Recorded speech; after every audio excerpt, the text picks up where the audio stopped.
Buddha Blog English Podcast Episode 44. Hello and welcome to Buddha Blog, the Buddhist podcast. Your show for Buddhist topics, mindfulness and meditation. I am Shaolin-Rainer, and I am very happy that you are here. Please also download my app Buddha Blog English from the Apple and Android stores. This podcast is largely funded by its listeners. I would be happy to welcome you as a supporter as well. Thank you to everyone who supports Buddha Blog in their own way. Bodhidharma. Who is Bodhidharma? Bodhidharma was a Buddhist monk and the founder of the Shaolin Temple. For this reason, he will be told about here. As with all historical figures, stories continue to be embellished and made more vivid from generation to generation. Bodhidharma, short, Dhammo, lived approximately from 444 to 529 AD. He was born in India or Persia and is said to have had blue eyes, which is why Chinese chronicles called him the Blue-Eyed Devil. He was also trained in martial arts, such as Vajramushti, Indian style, or Palavani, Persian style, which subsequently had a great influence on Shaolin Kung Fu. How Dhammo came into contact with the philosophy of Buddha is not known. At that time, countless monks and itinerant preachers were traveling throughout Asia to spread their teachings, but of course also to make a living. Probably Dhammo met a follower of Buddha, who trained him to become a Buddhist monk.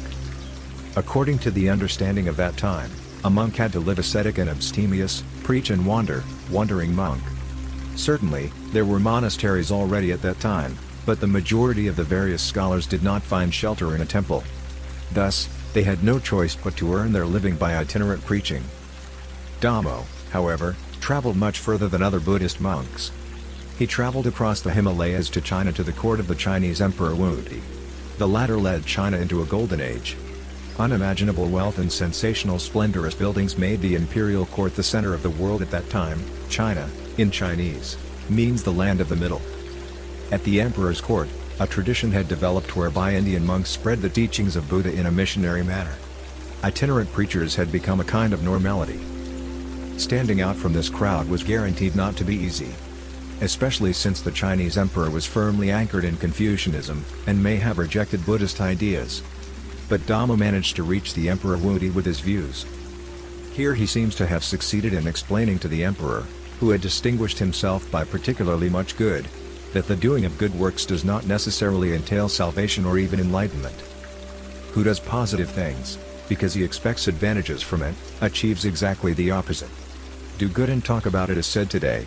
But the philosophy founded by Dhammo, his further development of Buddha's teachings, show that doing good things just to take credit for them is wrong and dishonorable. The Emperor Wuti is said to have given Dhammo the site of the present Shaolin Temple in the Songshan Mountains, on one of the 5 sacred mountains of China, for the propagation of his view of life. There he meditated in a cave for 9 years. A practice common in the philosophy of self-reflection derived from Mahayana Buddhism. During this time, Dhammo developed a subspecies of Buddhism called Chan Buddhism, better known by the Japanese term Zen. The core message of Chan is that the desired enlightenment can be achieved by sinking into meditation all by itself. Words are illusions. Bodhidharma, short, Dhammo, original.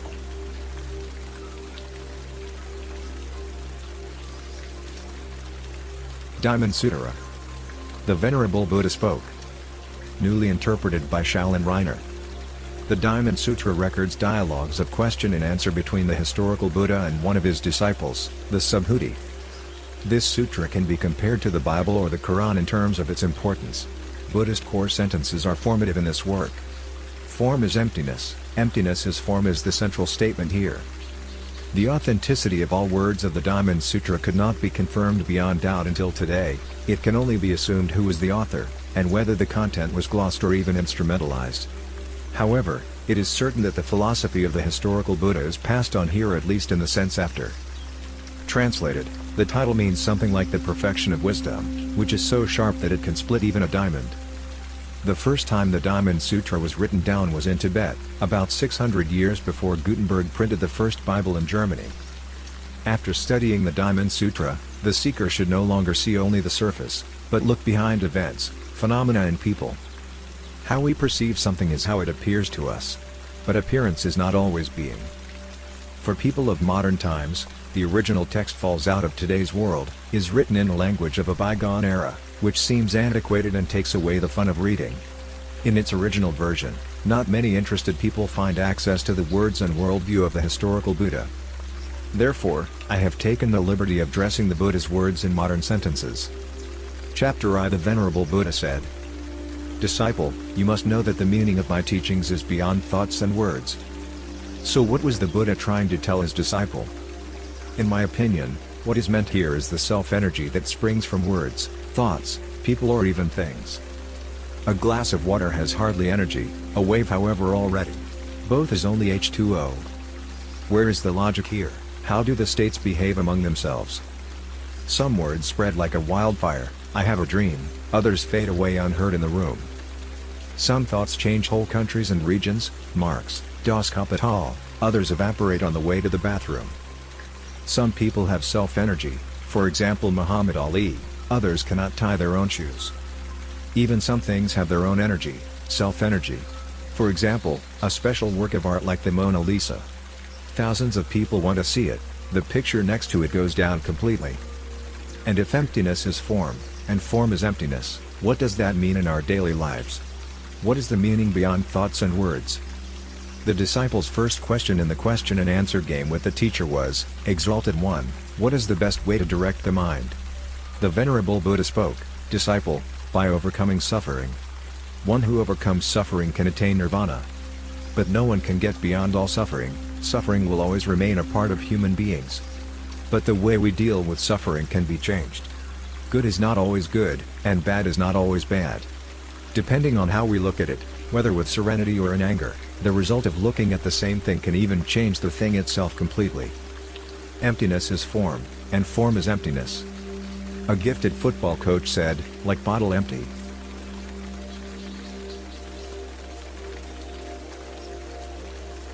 Diamond Sutra Chapter 2. Chapter 2.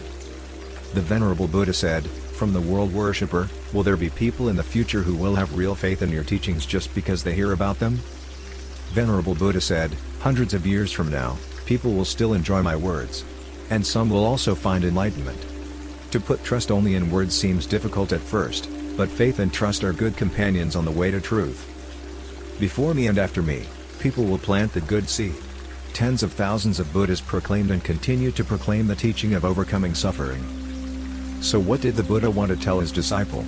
All people can be or become Buddhas if they want to. Enlightenment is not an exclusive right reserved only for the historical Buddha. On the contrary, this path is open to every human being.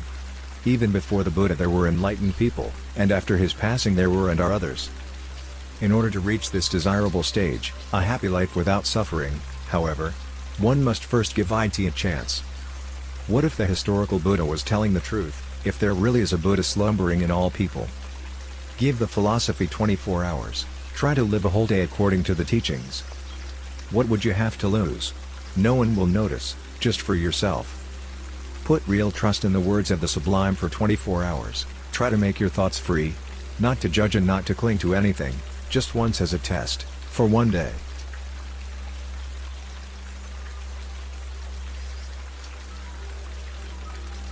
Diamond Sutra, Chapter 3. The Venerable Buddha spoke. Buddha asked, what do you think, disciple, is there any dharma, law or teaching, or even basic part of the world, for example, nirvana, that I teach? The disciple replied, the Buddha has nothing to teach, from the world worshipper. Why did the historical Buddha ask his disciple this question? Because empty is form, and form is empty. When a Dharma lecture was given, it really means that there was no lecture. The truth cannot be grasped, nor can it be expressed. Neither does it exist, nor does it not exist. This is the principle of all wisdom.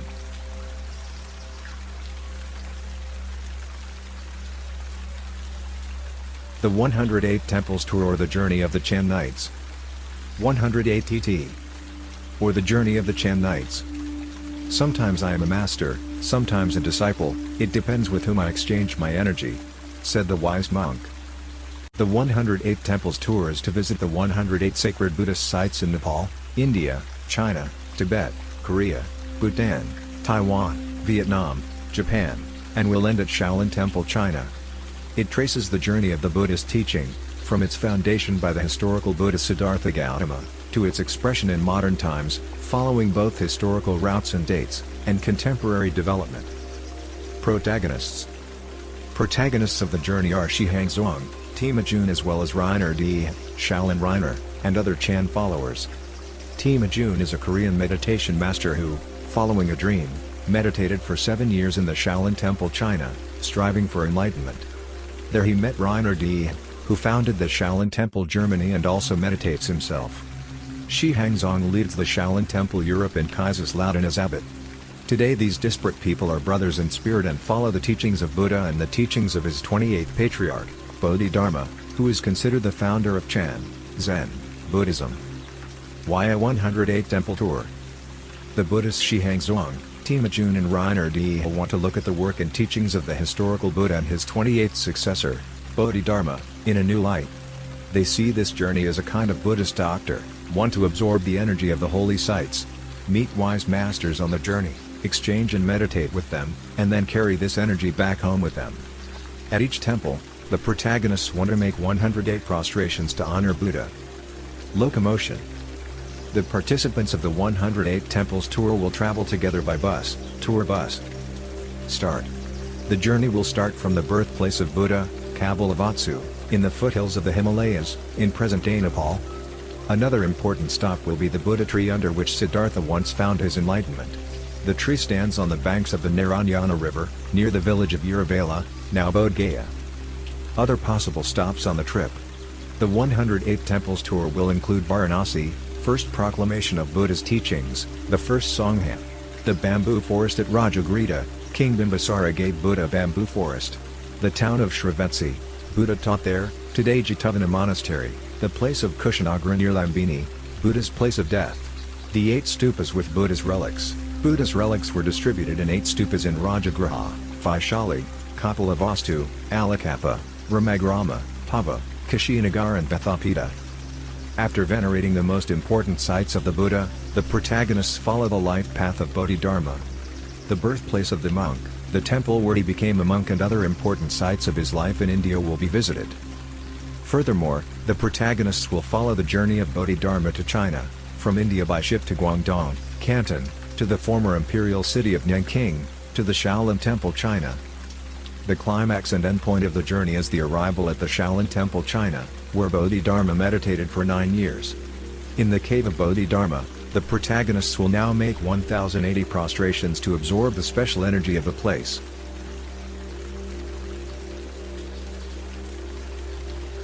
Don't worry, be happy, or, how do I become free?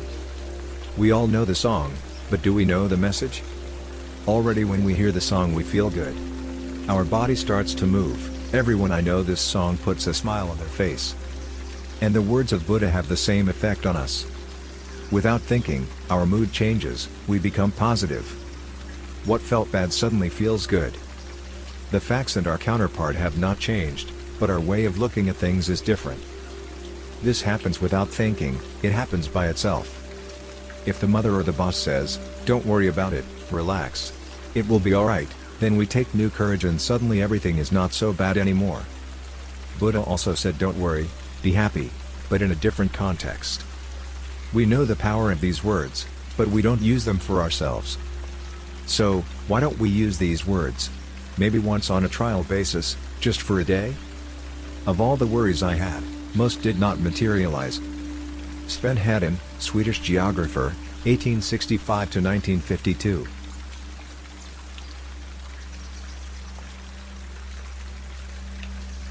Buddhism, the message. The message of Buddhism, which is also to bring enlightenment here, is characterized by wisdom and knowledge. The wisdom of the right way. I would like to try, as briefly and understandably as possible, to reproduce here at least a part of the essential contents of Buddha's teaching, the Dharma. Everybody, or most of us, have heard a lot about Buddhist concepts, and some of them have entered our language, for example terms like karma or nirvana. But what is behind them? Now, it is not possible to go into everything in detail here, and for some terms I do not want to do it at all. If I wanted to explain nirvana, it would be as if I wanted to describe the color theory as a blind man. The goal of Buddhism is liberation from suffering through knowledge. Compassion and humanity are qualities that relieve us from the cycle of eternal rebirths, and this only with the help of our own will and mind. When about 2,500 years ago Siddhartha Gautama, the historical Buddha, which means the enlightened one, found enlightenment under a Bodhi tree, and thereby freed himself from all ignorance. He subsequently showed all people the way to highest and lasting happiness. Here, we best begin with the marks of being. Anicca, everything is transient. This is an indisputable fact. Scientists already calculate as the end of this planet and the solar system, even if only in millions or billions of years. Dukkha, life is suffering. Anatta, the doctrine of the I-lessness, the not-self. From the characteristics of being the Four Noble Truths are derived. 1. The truth of suffering. Which brings us back to the point, life is suffering. This is an undisputed, even if gladly suppressed fact.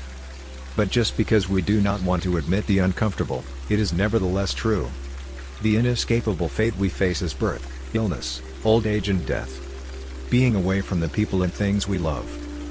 Being with those who are repugnant to us, and the desire for the unattainable. The sensations are different, sorrowful or not. But nevertheless, it is undeniable that there is no life without these things. So it is fair to say, life is suffering. Now it is not that there is nothing that makes us happy or gives us pleasure, only it does not last, and true happiness requires permanence. As much as we enjoy something, we can't keep it, no matter how hard we try. It ends. And since we cannot hold anything in the last analysis, we suffer. To the truth of the cause of suffering. So hearing the first truth, the question arises, what is the ultimate cause of suffering, the reason for suffering?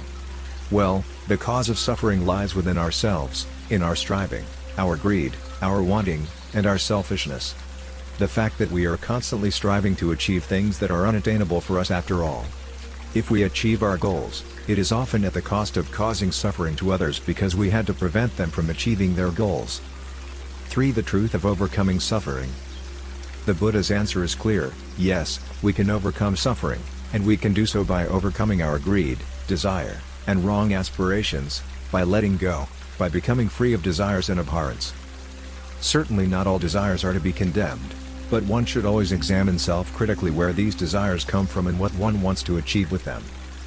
Does one do good for its own sake, without a purpose? Or does one do it for one's own merits, to strengthen one's ego? Then, when the ignorance of the true reality is ultimately eliminated, the illusion of the ego is also eliminated. 4. The truth of the way to overcome suffering. Next, the question arises, how does one overcome this suffering? How does one reach the goal that was spoken of before? Well, the way to overcome suffering is the Buddha's Noble Eightfold Path, also called the Middle Way. The Buddha's Noble Eightfold Path consists of right cognition. Means, practicing charity, giving up selfishness, hatred and violence, renouncing and letting go. Right mind, or right determination. Means, grasping the essence of things as they really are. Right speech. Means, to speak the truth at the right time in the right place, otherwise to keep silent. One keeps oneself free from lies, slander and duplicity. Right action, or behavior. Means, behaving in a peaceful, non-violent manner. Right livelihood. Means, to seek work that does not harm others. Right endeavor, or right effort. Means, avoiding unwholesome thoughts from the beginning, if they are already there, letting go of them, not holding on to them, that is, overcoming them. Allow wholesome thoughts to arise and grasp them, develop and unfold them. Right mindfulness. Means being mindful of the body, of sensations and feelings, of states of mind, of one's state of mind, of ideas, and of the true nature of things. Right meditation. Means, concentration and collection leads to awareness and deep serenity, peace and devotion. These 8 rules can be divided into 3 groups. 1. The rules for attaining wisdom, that is, right knowledge and right mind. 2.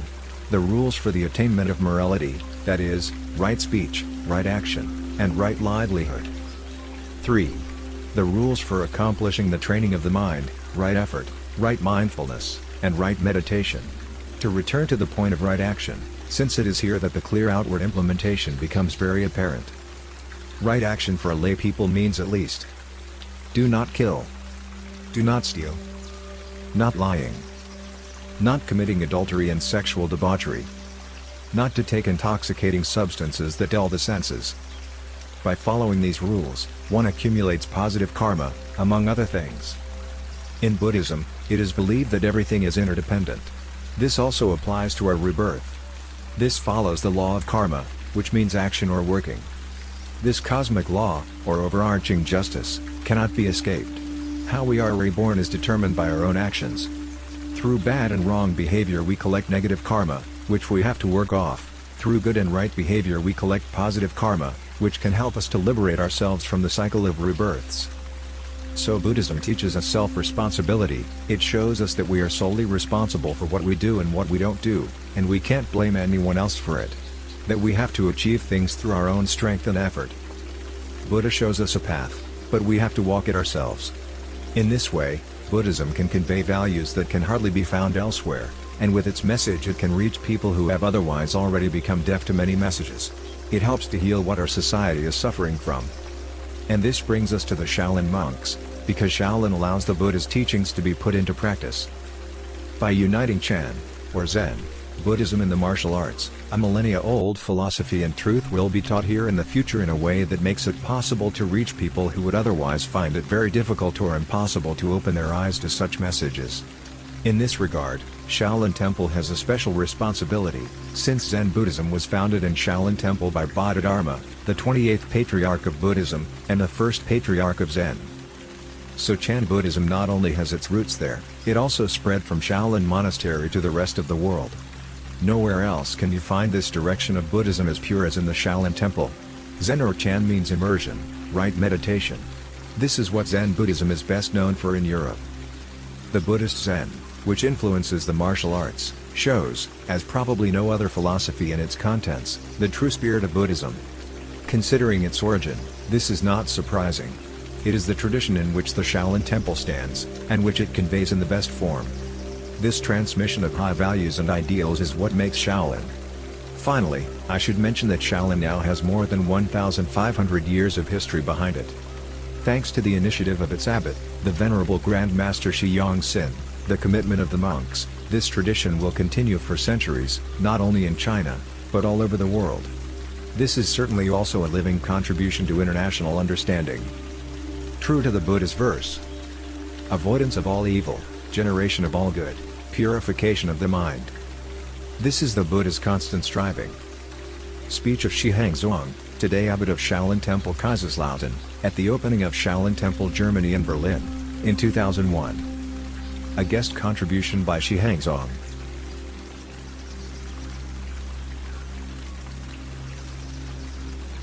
Buddhism in connection with friends and family. Or, no human being is an island. We live with countless other people in our daily lives. Friends and family come very close to us. As Buddhists, or people interested in Buddhism, we are often faced with the question of how we should treat our loved ones in our daily lives. Should we be lenient, or assertive? How do we bring our beliefs into our daily interactions? Should we address grievances, or better keep quiet? The path of Buddha was the path of the middle, but also the path to truth. What is true may be said, yes, it must be said. As a Buddhist, one should, always, tell the truth. From experience I know that problems do not disappear if you keep quiet about them. But, always with a proper amount of kindness, our words and actions must show the love we feel for our loved ones. We should always point out solutions, never being too determinate, always friendly but determined in the matter. The most important thing is that a Buddhist life results in the creation of an example. Preaching water and drinking wine is certainly the wrong approach. Show those around you how you approach things from your Buddhist worldview. Actions speak louder than words. If you come to the conclusion that it can make sense to talk about the philosophy of Buddha, then do so. But do not impose the teaching on anyone. Find the necessary and important time to take care of your loved ones, to do things together that are important to everyone. Be responsive to needs and preferences, inclinations and desires. And remember, what is true must be said. Sometimes I think we are not a family, but a biological experiment. Al Bundy, fictional character from a US sitcom. Did you enjoy the podcast? Thank you for listening to Buddha Blog. Did you notice that there are no ads running here, that you are not inundated with consumer messages? Would you like to thank the author of this blog for his work with a donation? Support me, contribute to the extensive costs of this publication. Your support can help to continue the important work we are doing for Buddhism, my team and I. Please also download my app Buddha Blog English from the Apple and Android stores. 1000 thanks.